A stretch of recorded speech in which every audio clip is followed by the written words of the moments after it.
Hello, everyone, and welcome back to another weekly episode of our Disruption Talks. I'm your host, Sean O'Connor, for the episode. I guess it's been a while for those who are regular listeners since I've been presenting and interviewing.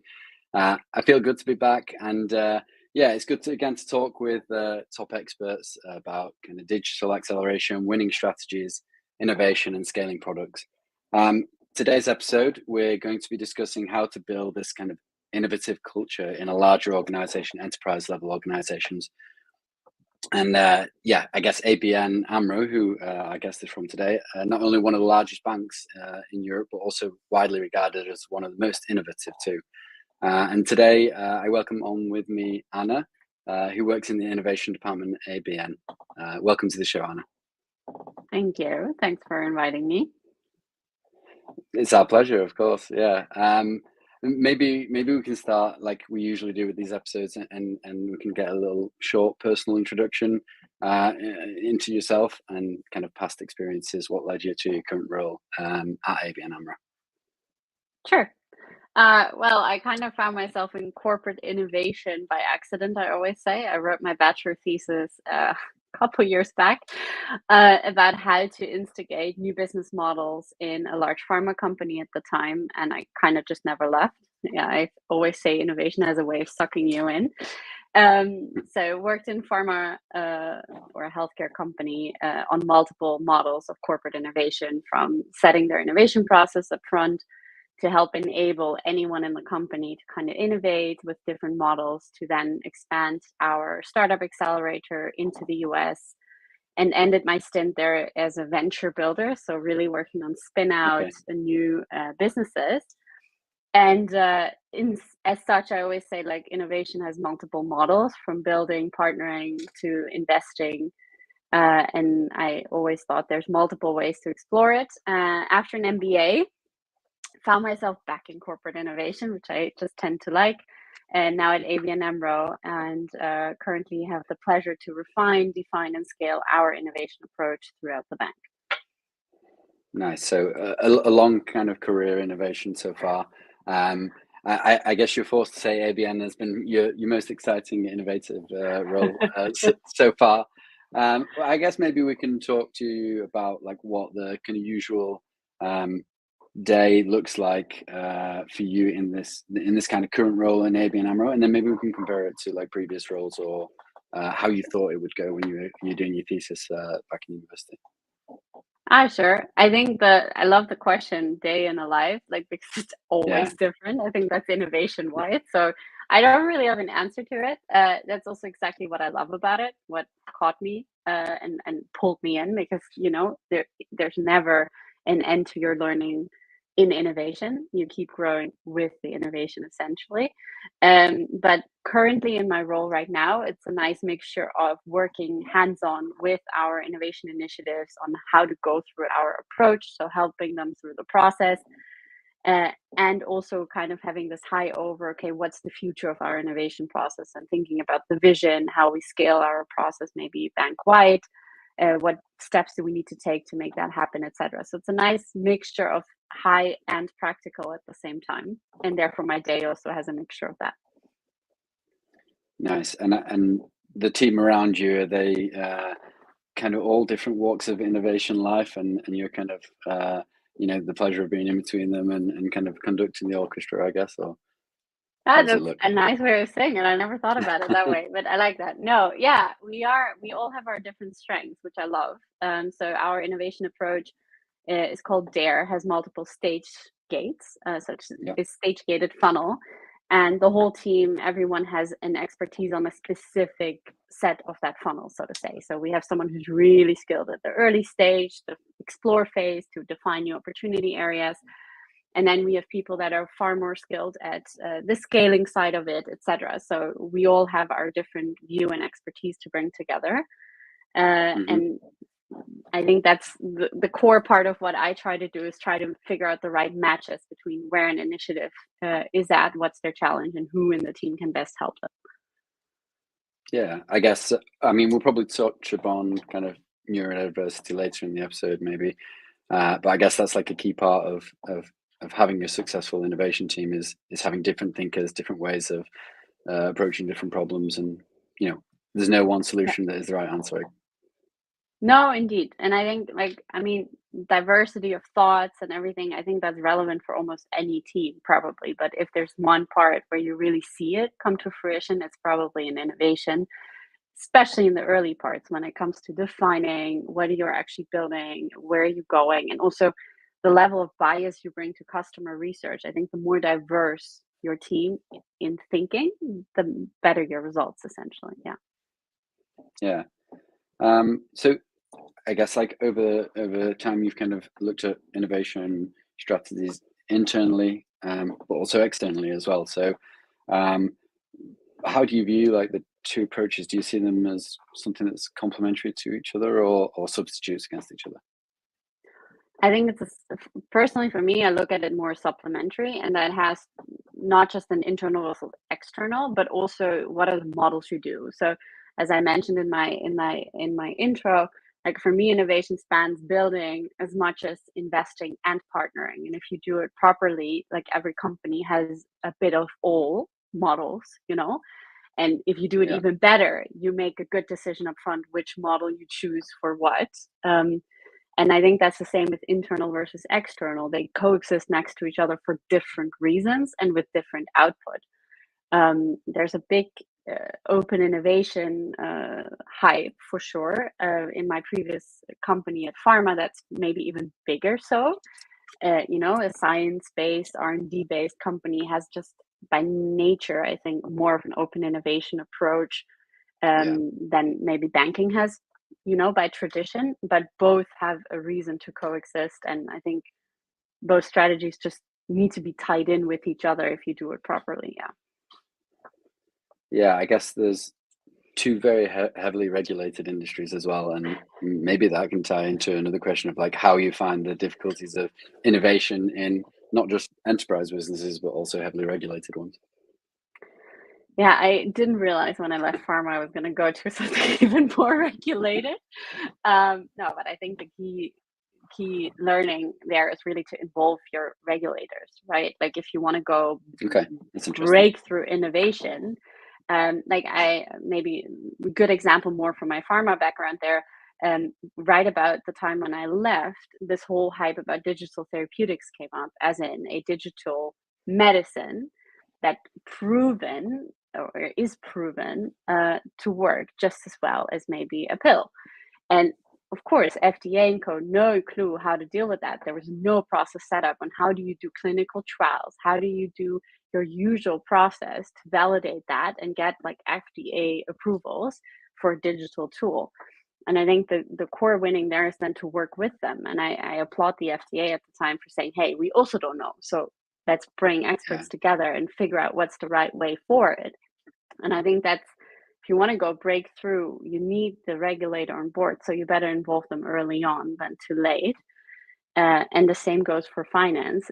I think in finance, the bigger issue than now, if we think about it, breakthrough maybe on the digital asset side, that's again, you have to rethink the whole way how you go about it. And for that, you need your regulators early on. And I think that makes innovation a bit of a trifecta, because you don't just look at customers, but you also equally have to look at your regulator and how to serve them and how to get them involved.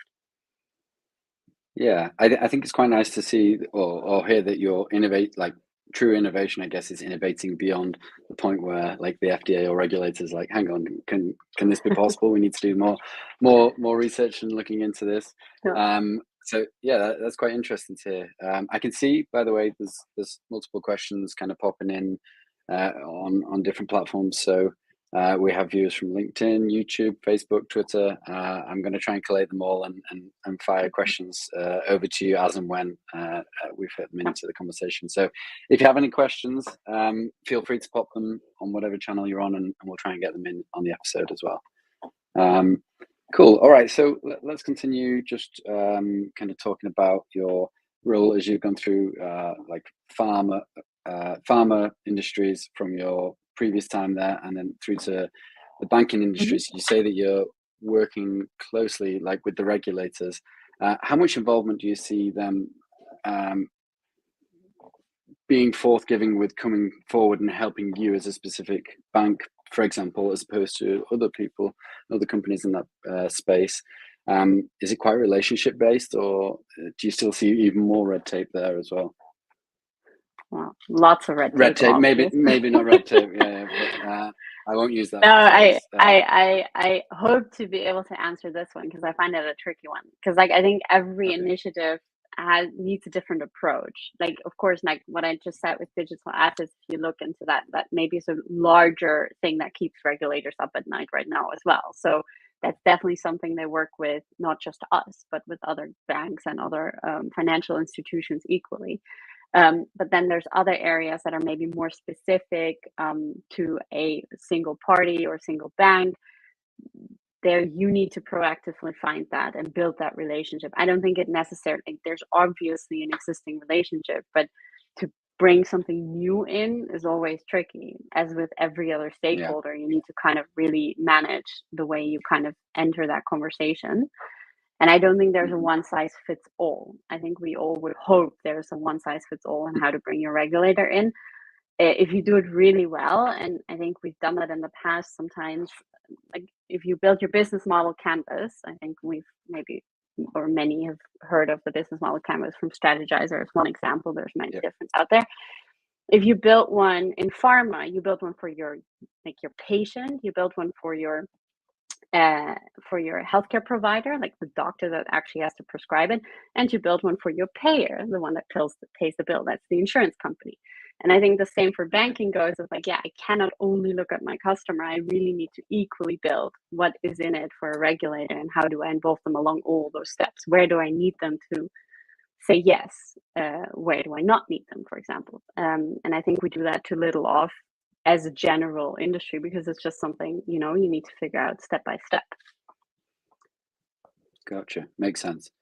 So you talked a couple of times in that and the previous thing about innovation models, and I think like anyone from inside of the industry knows that there is tons of models, right? It's almost like doing an economics degree or something. Everything's about modeling and like people's views on how to do something. I think many of my team would say I'm kind of maybe a bit archaic in my way, that I like to simplify everything, and maybe to my own detriment. But where it's like an industry or like a job that's so kind of specific in people's ideas and modeling and how to go about things, where do you sit on it? Or do you agree with a large portion of the stuff that kind of gets formalized in the industry, or do you think that there is a bit of overcomplication? In industry banking or innovation? Sorry, in innovation, yeah. In innovation. That's a really good question. I think there's a pro con to both, right? Like the more you formulate, like the models you use, they're there to help you. They're there to help like form your thoughts. I use the business model canvas as an example. Let me pick it up again. Like the business model canvas was made to help you form your thought, to get it simplified on what's your business model, what has to happen on the back end to actually create your value proposition, all the way to what happens to sell it, what's your relationship with your customers and how do you reach them, including the financial layer, what's your cost versus revenue, right? So that's how you build it. That model is not a perfect fit. If it doesn't work for you, then maybe rework it. There's been new models coming out ever since. There's also the lean business model canvas. Like there's different ways, because essentially you need to figure out what helps you, and then you make that work for you. In that sense, there's probably a lot out there that I have never used, but it could be really useful. And there's other things I use again and again that just help me simplify all the complexity that is innovation. So in that sense, I think that's maybe the core of it all. It helps you keep you on track. It helps you keep track of the right things, asking the right questions, testing the right things also with customers, and kind of taking the right steps. But they're there to help, and everybody needs to maybe adapt here and there. And there's definitely models that work for some industries better than for others as well. Definitely. Do you find that having those models helps you when working with other departments that may provide some some kind of resilience against your idea. I saw a question there. We can pop it up on the screen actually. So it's from Sebastian. He's asking basically, how do you cope with resistance from other departments when introducing innovative ideas? And I'd like to tie that into the modeling as well. Mm-hmm. Like, can you use that as like a form of like persuasion to kind of strengthen your idea? I wish I could. I really, if someone has a great model they've used to help persuade other departments to go along, please let me know. I think it's a big thing. It has all to do with not invented here. Like there's many things we hear. It also comes down to look, departments that are really how do you say that, producing, that are focused on producing as efficiently as possible, they are measured totally differently than an innovation department. So you already have a mismatch in KPIs and goals and P&L. Like, you know, if you're managed by your year's end P&L results, like, yeah, it doesn't really add up to add a 5-10 year out innovation. That resistance is there. I'd love to say there's one way to cope with it. I think the only thing that helps always is taking them along early and like involving them like hands-on. Like I'm struggling a bit with my words, but I think that the key thing there is to get them involved and get the buy-in and get the passion and get the interest rolling from the beginning on. If you bring a present at the end, it's really tough to convince people to adopt it, to take it up. But I don't really have a perfect model. It has a lot to do with proper stakeholder management. And yeah, I don't think I'm the best or most suited stakeholder manager in that sense. But you learn along the way. What are the key things that matter? How do you net with whom?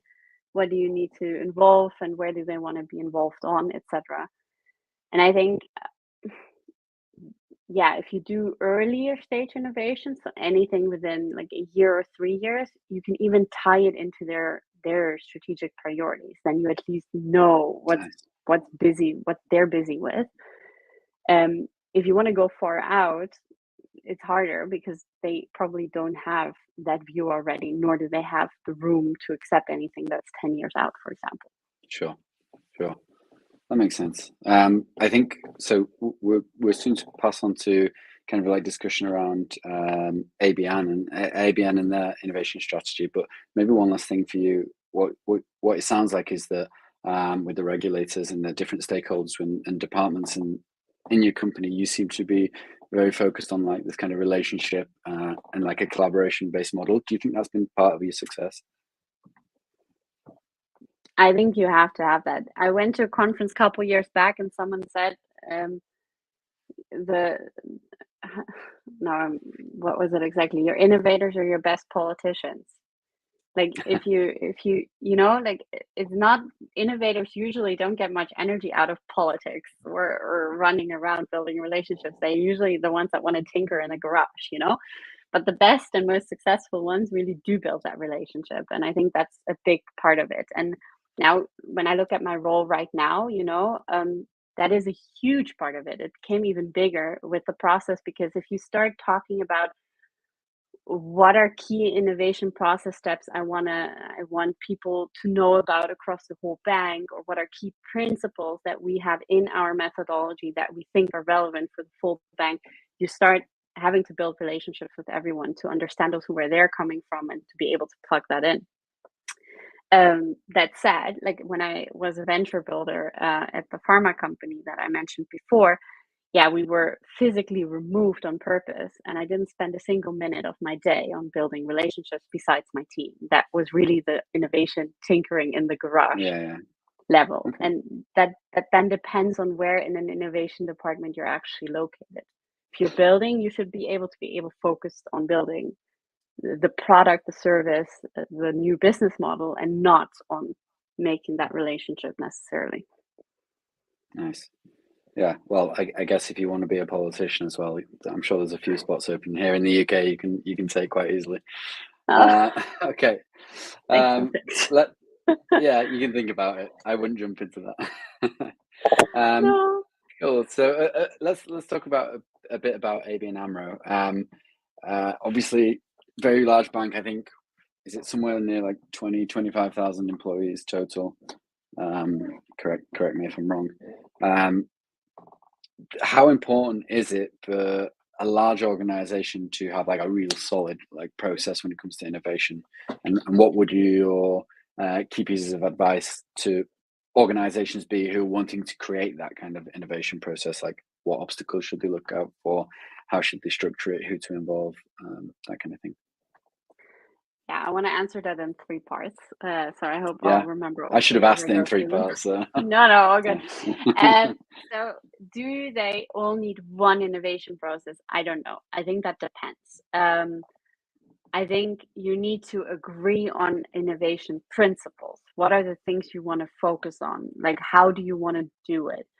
And then you could have, for example, based on those same principles, a process for the far out things where you're really building a new business model that does not at all relate to your current P&L, for example, and it doesn't necessarily add up to your business lines. And you have a slightly different one for something that is built within the business lines, or that's a new product improvement based on an existing one, etc. So I think the core foundations, yes, I think you should agree as a large organization, how do you want to innovate, and what are those principles you want to base it on. Then the process, how that then looks, what's the timing exactly, I think you can vary a bit.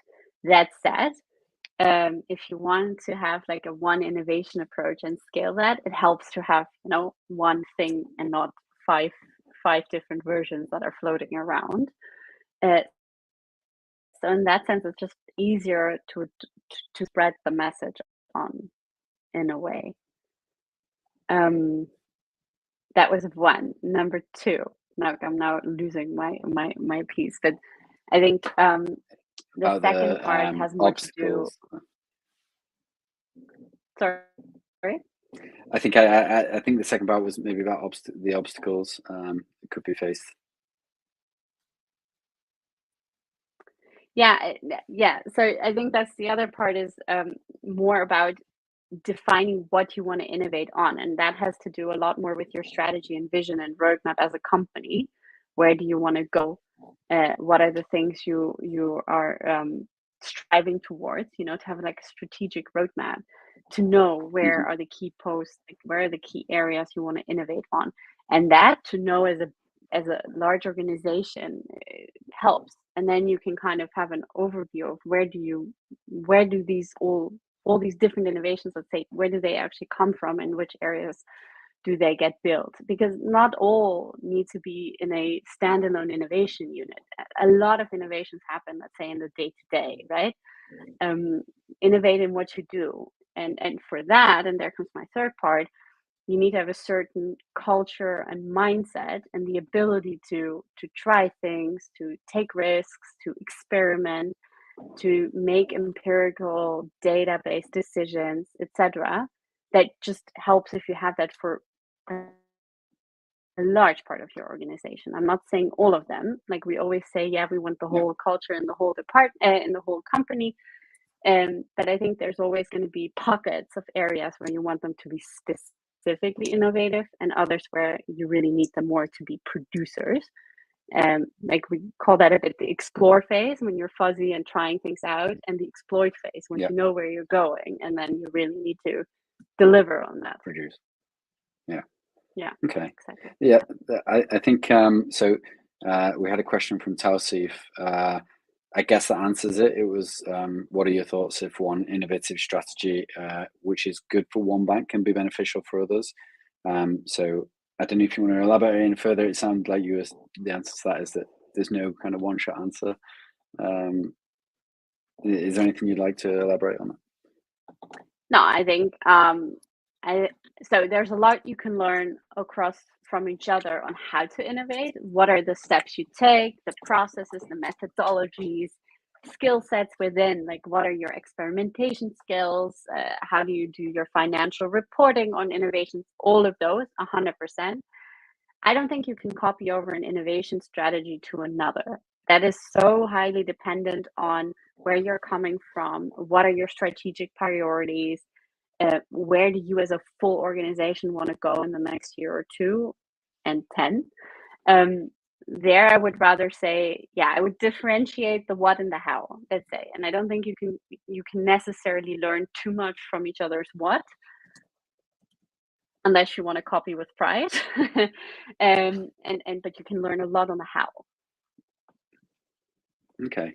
And how would you see, so this is the kind of balance of innovation strategies. Do you see a difference in that between what you would imagine kind of like a quick agile startup who want to create some kind of innovation strategies against the enterprise business? Do you see any difference in that kind of situation? Yeah, for sure. I think large organizations have a much bigger struggle to create the room and the environment and the mindset to just do things and try things that you have naturally more if it's in a startup. But it also makes sense. Like if you start, I tinkered with my own startup for 9 to 12 months. Like you're a small group of people, you make decisions on the spot, you just try it. Like literally you sit down, you try.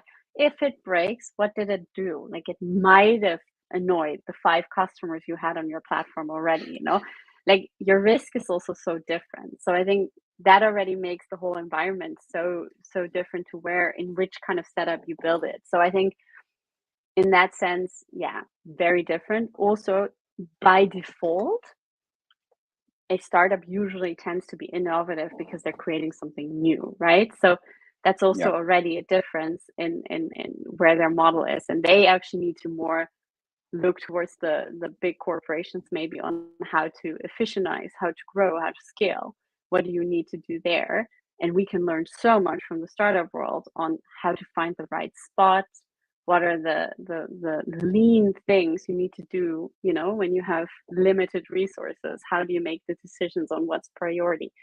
I think there we have more to learn from each other than actually to be able to copy paste. Yeah, and there's always like this battle as well against kind of the structure of the larger enterprise and the quick decision making versus the budget, right? Because there is difference in budget too. So I guess there's more playroom in the enterprise business. It's interesting. So that ties me into one of the. No, you don't agree? Well, the budget thing depends a lot on how much the startup is raised. I can tell you at least 10 right now True. that are burning cash like no other, that have far more to burn than we have cash on hand to burn on our innovations. But I know where you're coming from. That's obviously not for all of them the case, but yeah. It's definitely a fair point. I think it's that kind of fly or fail mentality in the startup, right? We have an unbelievable idea. We have like some heavy investment. They believe in the idea. How can we develop this? And maybe it goes to the question of like, is it better to be first on the market or to be the best on the market? It's the age-old discussion, right? Chicken or the egg. Indeed. So one of the questions, just kind of like tying into the startup thing, has come through from Tomek Grinkovich, and he says, "I'm curious, what would your tips be for startups that seek to cooperate with the large organizations in the innovation space? Are there any tactics that you'd recommend to open up the doors?" Yeah, this is a good one. This takes me back a couple of years when I was working on our startup accelerator, and I think my day-to-day, like every day, was more about translating between corporate and the startups and vice versa, because we were speaking 2 absolutely different languages. I find it always hard because I don't companies are also not a one size fits all. And like, even though you're speaking to a company, there's always a decision maker, there's a person behind it, right? So the way you build a relationship with a work colleague or someone in your community or anyone else you want to kind of do business with, people to people, I think that's the same in the company. So number one, do real good actual diligence on who is the right person to speak to. There's far too many startups making requests on introductions or demos or anything to the wrong person. And I get a lot of them also, that just because my title is innovation, it seems I I can enter them all, which is targeted not for the true messages, at all. Exactly. So that's worth an extra day, because if you reach the right person that actually has that problem, you're going to have 10 times more chances to get in. That's number one. I think number two is, if you have an intro, instead of showcasing, try to understand what's their problem. Like, really spend your first meeting on what's the thing that they're trying to solve, that they took your call, and then see like, hey, what is it you can solve? Because I think the biggest regrets is that you start a conversation, you're anyway struggling, because as a startup, you have to keep up with the demands and the requirements, and large corporations usually come immediately with like, okay, if we do this for this country, let's scale it like through all of Europe, which is suddenly a big challenge. Like, try to focus on, okay, I can solve this, I can solve that. And also, people have different opinions. I personally always appreciated the honesty and the candor of startups, saying like, look, I can build you this for Italy and Spain, but if you need France, Germany, and ECO, then that takes me X, Y, Z, and not promise and under deliver. I think that's a good one, to just really hone in on what exactly is it, what's the value I can bring when I work with you together. Yeah, I guess it comes down to a little bit of sales strategy, which a lot of startups need to adopt. Is, you can have the best product in the world, but there needs to be the right approach. And when you're looking at like an accelerator in a bank, they're going to get a lot of inquiries, everyone praising the best product. So yeah, like, how do you approach, and when you do approach, how do you solve the need of that person? Yeah, it's a really good point. So speaking of the products and the ideas that you innovated on, you mentioned right at the beginning about digital assets. So Christoph, one of the senior innovation consultants at NetGuru, works a bit in this space. And so he's got a question about how you feel about the digital assets right now. I think probably a question on most people's lips. Yeah, we've seen banks open up, but FTX has a major impact. Yeah, maybe a politician's answer on the FTX part, but how do you feel about the kind of digital asset space? I don't have a feeling. On behalf of the bank, I don't have one in my role, to be honest. I'm not asked to have one in my role, to be honest. And I think overall, I would give it a bit, like, I think personally, I don't know that many know already how they feel about it. I would be surprised if now 4 or 5 banks would come out and tell me, yeah, I know exactly this is what I want out of it, and this is my view. I think we're in a way of figuring that out. That said, like, I personally do think there's a big, bright future, but how that looks like and how banks play a role in it, I wouldn't know. I would have to guess. Yeah, mystic ball at the moment. Agreed. And I honestly, I love the question, but no feeling on that. That's fair as well. This is an interview. If that's the answer, then that I totally get that. Cool. All right. Let's talk about the influence on the kind of organizational culture. So starting to think in terms of driving the innovation. What are the most important traits of like a good innovative culture? Yeah, it's a good one. It keeps coming back, and I have, like, I've worked now in a German corporate. I've worked in a German corporate in the US, now in the Dutch. It's interesting because the answers change depending on what the company you're in already has. So I remember a lot of times when we're talking about what do we need to change in our culture to like allow and let innovation thrive. In my previous employers, like, it was a lot about making faster decisions, people feeling comfortable to just reach out to everyone across every hierarchy level, etc. Because that was a big thing in Germany. You go step by step when you make a decision, and it takes forever. In the big companies as well. Yeah. So I think that's definitely still there, don't get me wrong, but now I'm more talking the Dutch or definitely a bit more open. You can just say hi to everyone. I really appreciate that.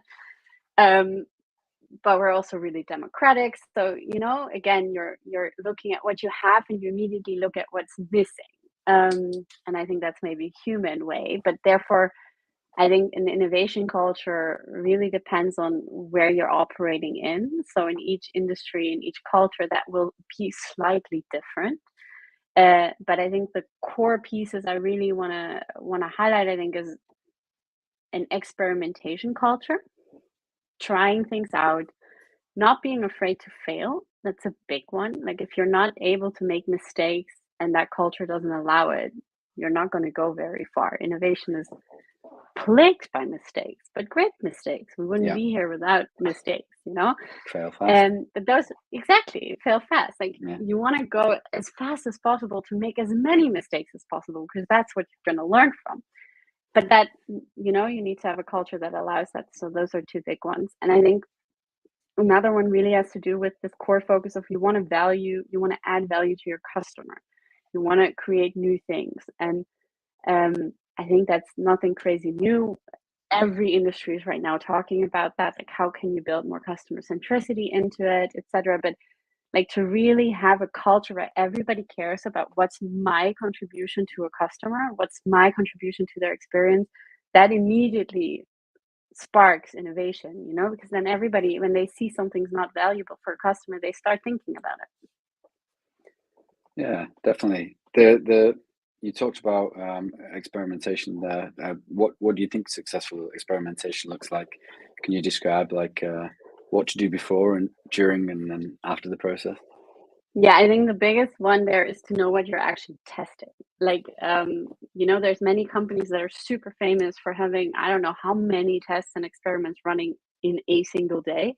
Great, but I think your first step before any experimentation is to define properly what is the assumption you're testing here. What is the success of this experimentation look like?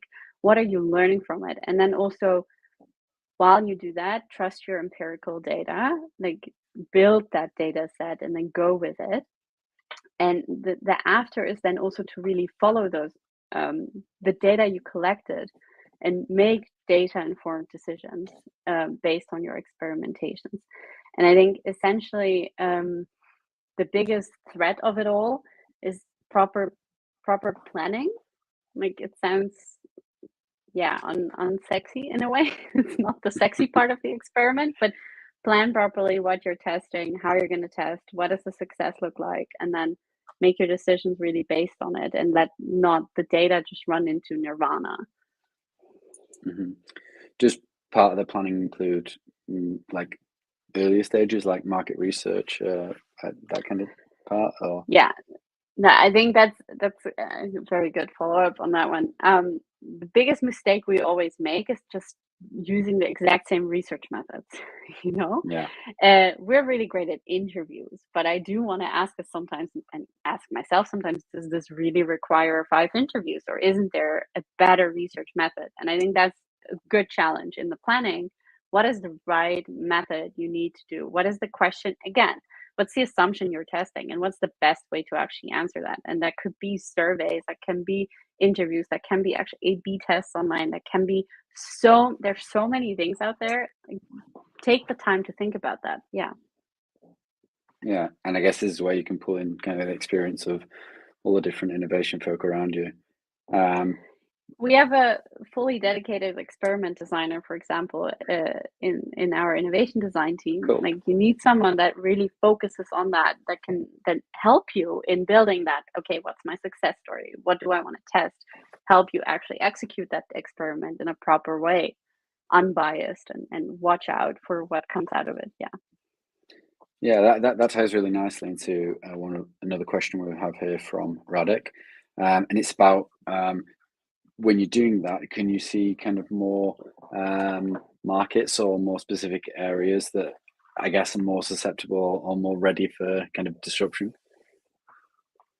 It's a great question. I wouldn't know how to answer it, to be honest, because it's a broad bank. We do too many things, and in many countries, different things. So In some markets, we actually, for example, don't really have our retail business up. So hard to say. Maybe just overall, I think the whole banking model is up for some disruption, to be honest. That's my personal opinion, and it's going to take us all a while to like turn ship, and that's not just ABN, I mean every bank in Europe at that.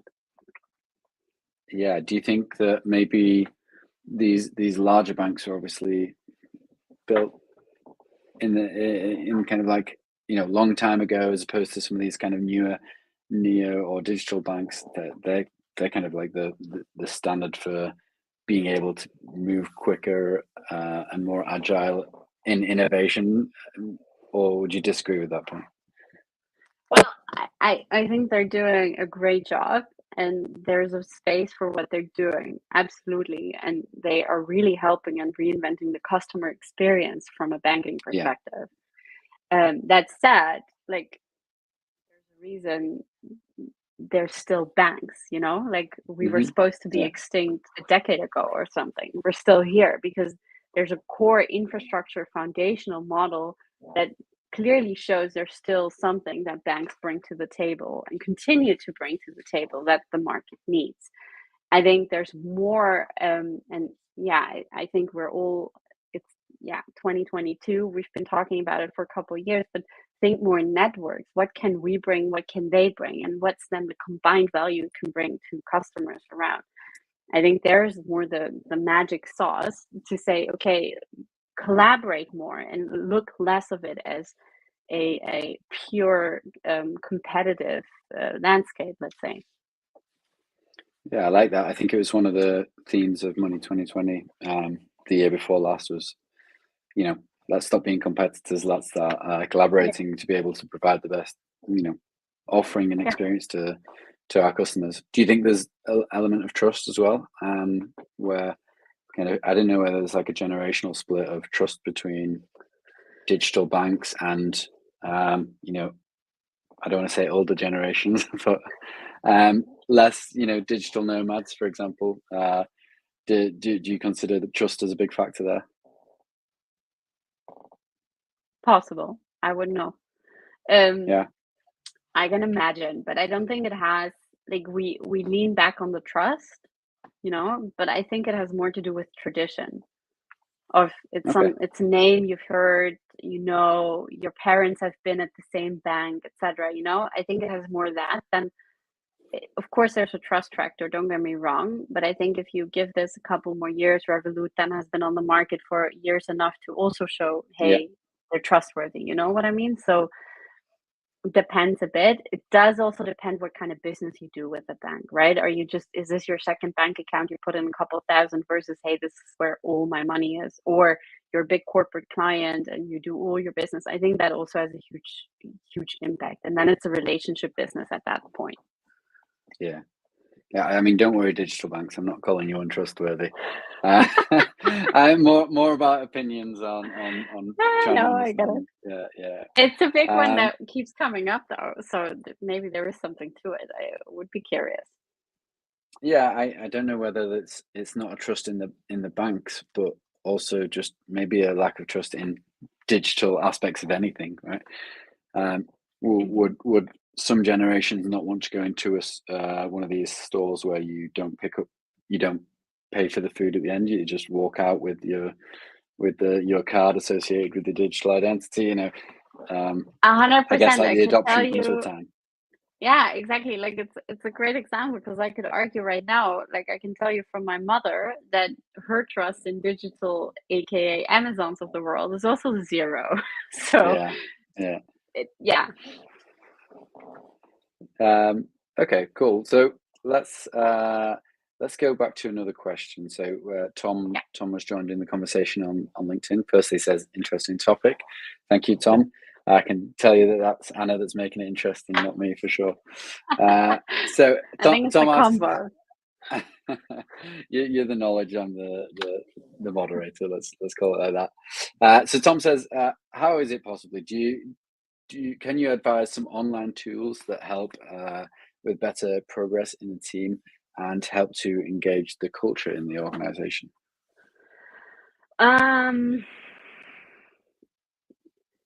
Yeah, like, well, it could get very practical now, but let's just throw out a couple Sure, that I let's like do it. maybe. So I think overall, we've talked it to death in a way, but design thinking keeps coming back. So I think even if you like, design thinking is really versatile. Even if you just get your stakeholders for a day to showcase how those steps look, what that then does, do a design thinking workshop with them. For that, like, I love my online tools. If I have to facilitate workshops, I have my three links. One of them is the Hyper Island Toolbox. They have great ideas on how to facilitate what kind of process, like what steps do you want to do. I like the IDEO toolkit. They're, I think, possibly the grandfathers of design thinking in a way. So they have plenty of information that you can use. That, I think, those are good inputs in terms of like how do I get people along. Okay.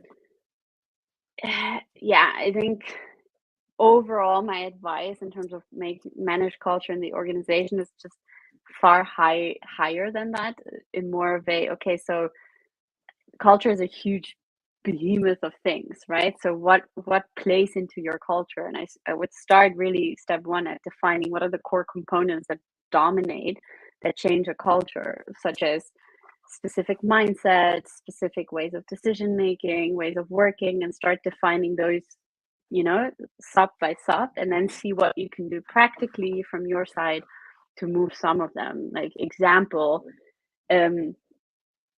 yeah, if you want to change how decisions are being made, that the way of working becomes more of a democratic, every voice counts, etc., then just start using those tools to I don't know, have votes, for example, etc. So like, it really depends on what it is you want to change. But I think we all can play a contribution, but I would just be very careful of defining what exactly is the one thing I want to move, because otherwise you're looking at a huge cultural bucket that takes years to move. Definitely. That's interesting. I feel like tools obviously is something that you're passionate about in innovation. Maybe we can say that if anyone has any questions that don't get answered on the show about something more minute in that area, then feel free to drop them in the comments. We'll collate them for Anna, and then we can kind of provide some answers after the show as well. Just to try I and get can everyone covered. also just put in the list of my go-to tools that I just use without votes of prioritization, just literally the links where I go, but don't know if it helps. Sounds good. Yeah, let's do it. Let's do it. Okay, cool. So we've got a little bit of time left.